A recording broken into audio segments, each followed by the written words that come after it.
Hey, it's James, Father's Rights and Resources, hashtag how I got custody. Let's run down a few things as to why attorneys are literally, many of them are really just stupid. Most of them want to sell you out. They don't want to fight for you. They don't want to fight that hard. They just want to make a bunch of money and they're hustlers. But there's a lot of them that are just dumb. Let's start with an example of when an attorney when you want to do a deposition on a witness. Like, say your baby's mom is lying about you being a domestic violence perpetrator or child abuser, but she let you have the kids a week before you turned into this monster, which is a lot of the contradictions that you see in family court all the time.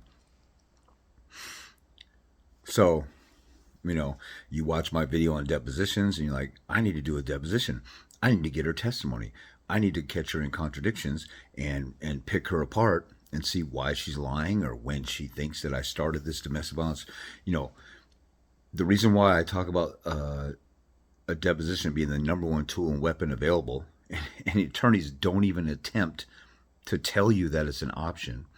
The reason why I talk about it is because when somebody accuses you of something, that's just a prima facie allegation. That's a Latin term for on its face. They're just throwing out an allegation with no evidence, no nothing. It's just an empty hot air allegation. So it's on the surface, you have this allegation. When you go and do a deposition or when you go to trial, you get to dig deeper underneath that and say, when did this happen? When did it start? How come you didn't call the cops? How come you didn't do anything about it before? How come you totally trusted him with the kids? If he was a monster back then, and if he has an anger problem or whatever, you still want him to have a relationship with the kids? How do you want that to be fixed? Do you want him to get counseling and things like that? And if he gets that counseling, or anger management or domestic violence treatment, do you want to restore the relationship with the kids since you've been withholding them ever since or got the restraining order? I guarantee a lot of women who lie about domestic violence in court, they will not have an answer for that in a deposition. I mean, that's one of the first line of questioning I would have at trial or in a deposition, because they don't have plans to restore the relationship.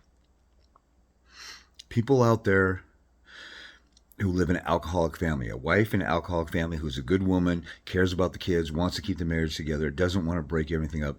They want the dad to get help. Somebody who has a kid who's on drugs, they want the kid to go to rehab and get help. They don't want to permanently have their life destroyed. They want them to get help and fix them. We always have hopes for redemption or fixing things with people we care about. But in family court, when a woman is lying and trying to abuse the kids as a weapon against you, she doesn't have a plan to restore the relationship. She doesn't have an end goal for the children to have a healthy relationship. I talk about with clients in one-on-one scenarios, like when you go to trial and you go to a deposition, these are questions that I would ask, like, do you want the father to have a good relationship with the children? The mother has to say yes. If she says no, then you got her trapped. But she says yes. Okay, what does that look like? What are your concerns about his fatherhood? How do you want that to be fixed? What's the end goal? Do you want him to have 50-50 in the end? Oh, no way. Every other weekend. You just said you want him to have a good relationship. How can you have a good relationship when you're just a visitor in the kid's life? But you want him to have every other weekend, so that means he's perfectly fine having the kids overnight unsupervised. What's the difference between that? What's the difference between Friday, Saturday, and Sunday, Monday to school? Why not one full week? Why not weeknights? Is he a domestic violence perpetrator during the week and not on the weekend? So you could totally destroy somebody in a deposition. But attorneys will say, no, I don't want to do a deposition. That won't work. When any kind of law firm that's doing a personal injury case, a lawsuit, malpractice, medical malpractice, a car accident, they will do a deposition on all the witnesses to get ready for trial or figure out whether they have a case to go to trial. And then most of the time, that'll help them, guide them as to what they're willing to settle on. But these stupid jackass attorneys in family law, I mean, family law is Mickey Mouse law. It is not real law.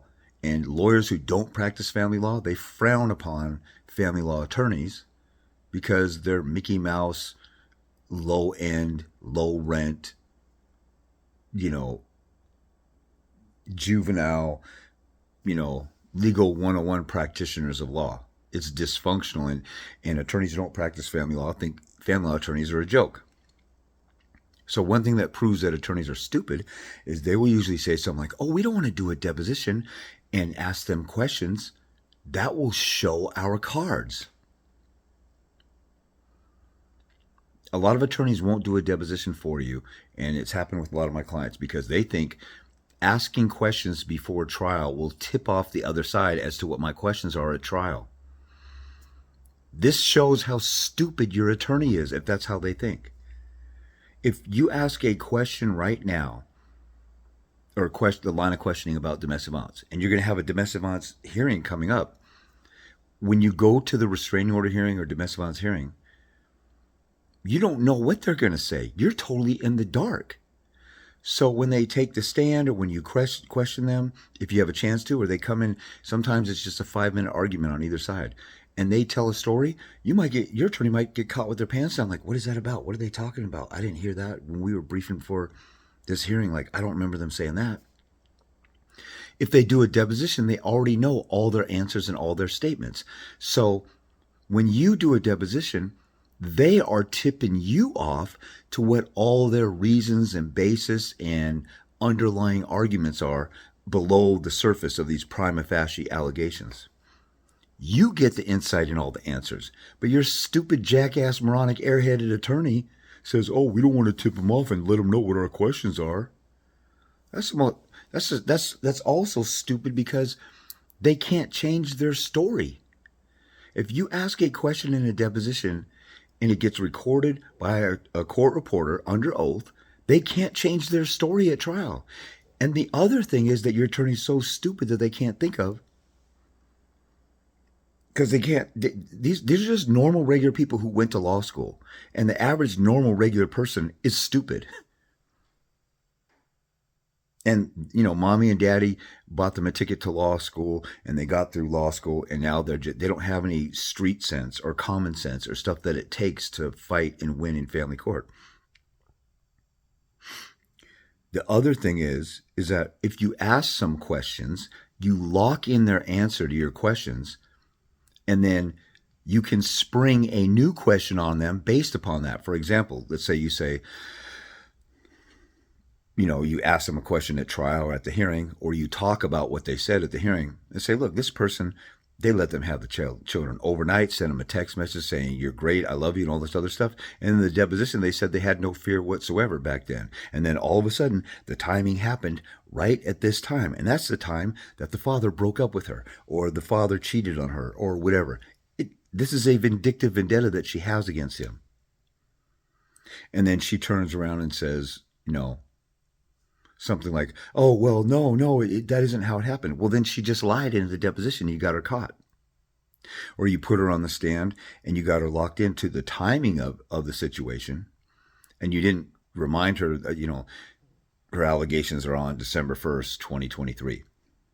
She let you have the kids, let's say December 30th. She let you have the kids all Christmas weekend. Then all of a sudden you're a monster.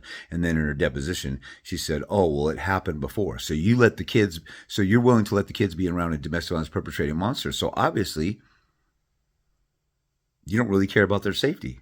So you lock her into a question about the timing of it, and then you spring a new question on her. But your attorney is so stupid, they think that, oh, if we ask them questions and lock in their answers and we investigate and we dig deeper, that will hurt us. These attorneys are retarded. Their mind works backwards. It doesn't make any sense. They're also cowardly. Oh, you'll never win going to court. I had a guy, his attorney said, you're living in a dream world if you go 50-50. He said, I've done 150 trials and never got 50-50 for dad. And the client made a great point. He's like, so you failed 150 times. And then he didn't have an answer for him. So the attorney's like, I'm a failure 150 times. That means you're not going to have a chance. The problem is the attorneys don't go to court and argue the stuff that needs to be argued to unbrainwash the courts and change the culture and let them know that men are humans too. And here's all the science and here's all the data. They say, because I lost before, I'm not going to go in and try. So they never go in and do anything that helps them win. And they say, you'll never win. They're stupid.